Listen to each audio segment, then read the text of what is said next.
watch this series where you see that Lex Luthor was no different. It was called Smallville. It was a TV series. Lex Luthor and Superman, it shows them as teenagers growing up. And they go into a lot of depth that Lex and Superman are really not that different. It's just how they've responded to. And sometimes the Superman guy, he's totally dark and negative. And sometimes, Lex is totally altruistic. I mean, it's just at certain points they make choices. Although there's still these dichotomies within them. But the thing is, too, that the Buddhists have some of the more esoteric Buddhism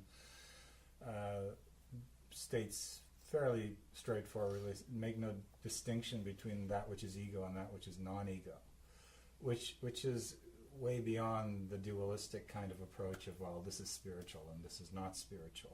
And I think what you were saying, embrace this, avoid that. It's more, I think, that level of practice is to be able to accept everything, the good and the bad, the warts and the beautiful smile together, equally, impartially. Yeah, like for example, right? Impartially. You get every time you turn around, there's some new Catholic priest has been charged with molestation, right? Like just laid on the line. So their spiritual teaching is that sexual energy should be all sublimated and taken, and it becomes this the love for God and all this kind of thing. Well, they're the biggest abusers around, right? So all of that, they're only. I apologize, but I mean every time you turn around, it's unbelievable. If somebody has to suppress their natural being, it will come out somewhere else. And it has to go into. It has to go out of the social eye. That's the problem. As long as something can, like you look at European sexuality compared to North American, here sexuality we all have to hide, right? We're like this is all behind the scenes. It's the Puritan strain. Exactly, it's the same puritanical thing.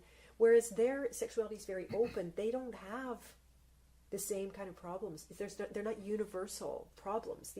It's basically anytime we have to hide something. Yeah. It not only goes hidden from social eye, it goes hidden from our conscious awareness. And then it comes up as some kind of disease. And then suppressed, it can become distorted. And exactly. Its mandate is to be alive. It's like a being.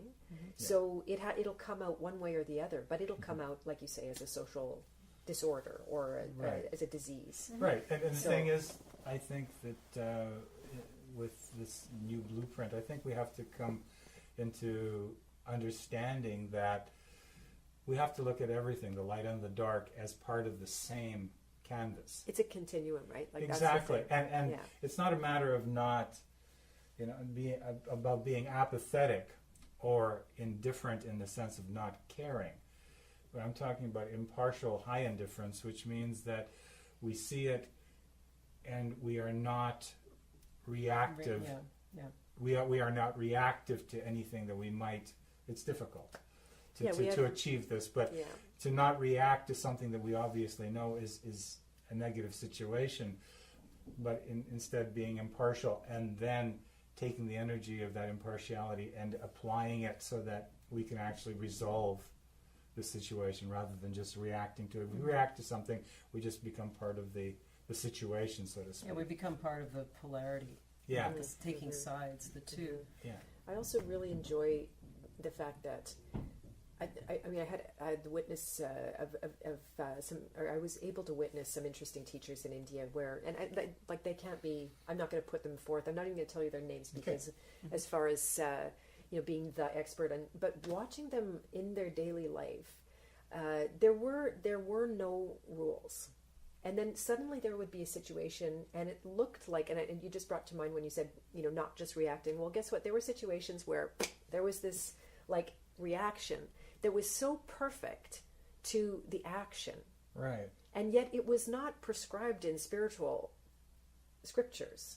And you couldn't have called it kind or compassionate or all of those things, but somehow it was so perfect for that moment. Like, for example, just if somebody comes in and, to your house, they break in and they start stealing things, you don't sit them down and say, let's have tea.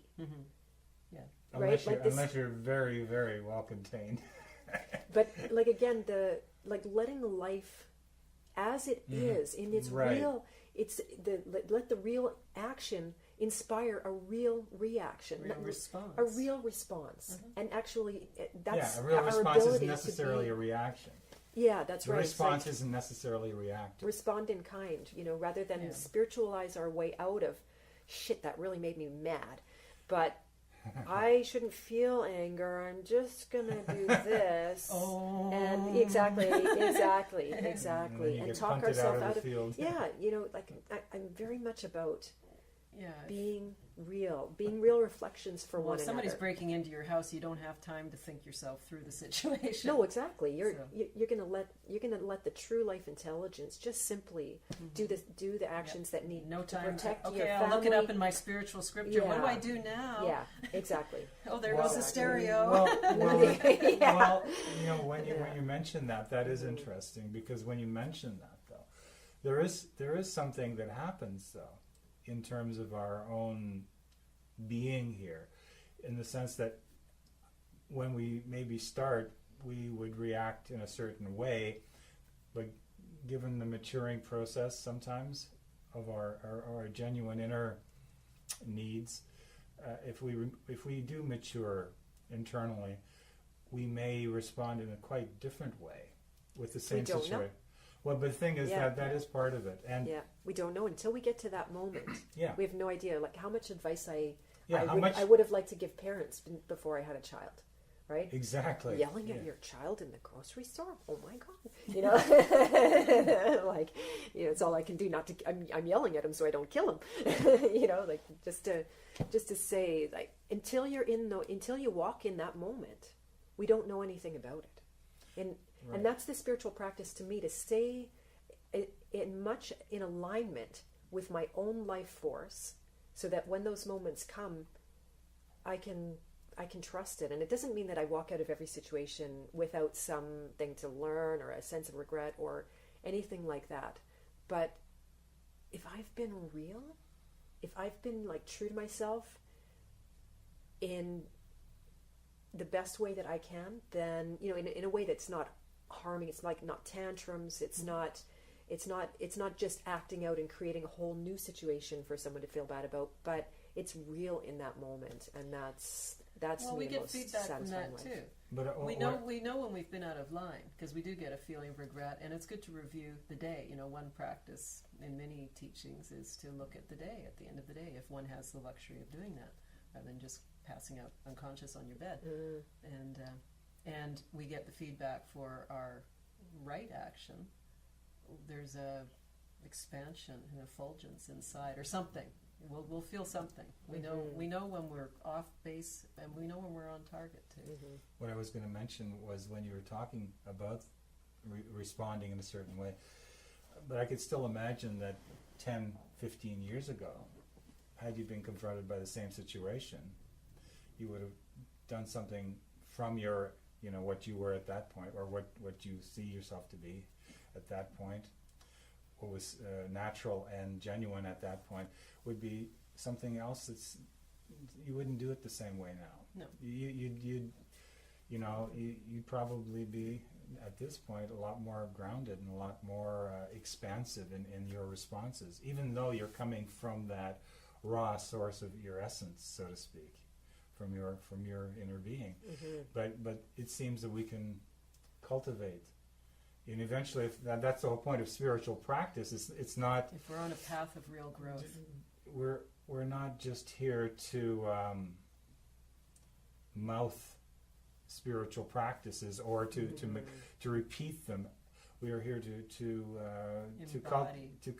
cultivate our own essential perfection in life, if we can, and it seems that that's a possibility, that we can actually change our essence, change ourselves, so that we are more than what we came here with initially, in a sense, at least in terms of the journey. Perhaps ultimately the beginning and the end are identical, in the sense that it's perfect from the beginning and it's perfect at the end, and so in the middle, what Must else be can perfect. Exactly. And then we come to realize this, I suppose, but when you're saying stuff about responding in a certain way, I mean, that's one thing I've heard. Karma isn't what happens to you. It's karma is what I do, how I respond to what happens to me. That's what the real karma is. That's what the real pattern of our existence is about. It's you know, so, you know, if you're a Buddha, you respond to everything as a Buddha would, regardless of how it manifests. Ultimately, it leads to awakening. And in the same sense, why not? Why not everyone that way? And yeah, it just seems like what you're describing in terms of practical everyday living. If we see ourselves, if we can actually just see ourselves while we're doing things, if we're reacting, and you know, and in 10 minutes I'm going to feel real remorse for having done all the stupid things I did in the interim. If we can see ourselves and catch ourselves doing that, we do something that we haven't done before. We're not just running it through the same old mechanical script, going through the same groove that we've always gotten.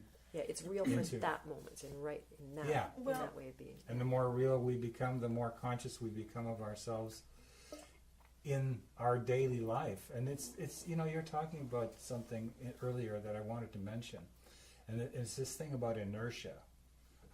You know, when things are really, I can't stand it anymore. It's just so boring, you know, it's unbearable how nothing is happening. It's like when we can actually be at home with that, that sense of just unspeakable dissatisfaction about something, whatever it is, there's nothing. Why isn't anything happening for me? Why is life so just, you know, it's when we can be alive and awaken that. You know, we're talking about going into the dark. You know, I mean, it takes, you know, I've heard this saying, they only sent archangels into the sewers. You know?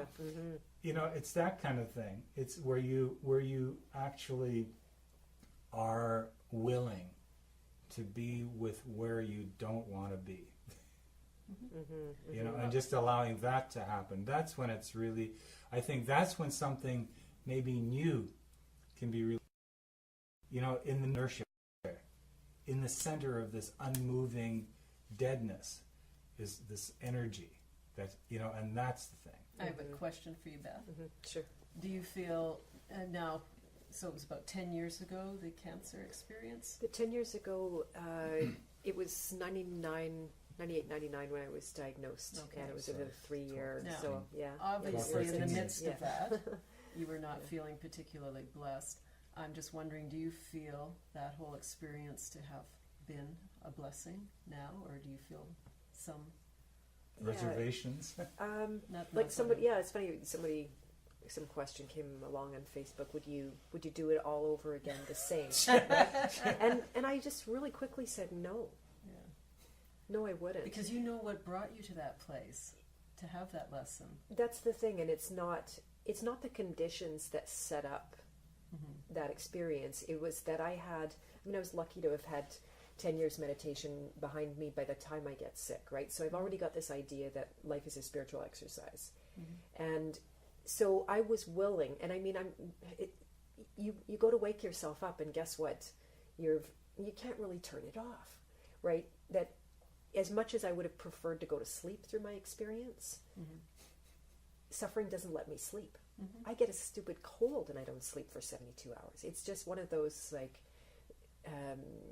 you know, there's just not the ability anymore. So the only answer was to use it all for grist for the mill, so that every experience that I had was a chance for me to match the intense suffering with the intense spiritual awakening. That it really was my only, and I mean, as a result, I remember one time my mother came home, and I was like semi-infirmed. I couldn't play my guitar anymore, but I could still sing, and I could get my body upright, so I could sit up, and I spent the entire day singing, because that's what I could do. And lo and behold, by the end, I started in misery. By the end of the day, I was so happy. My mom walked into the room and she goes, "Whoa, you must be feeling better." I'm like, "Nope."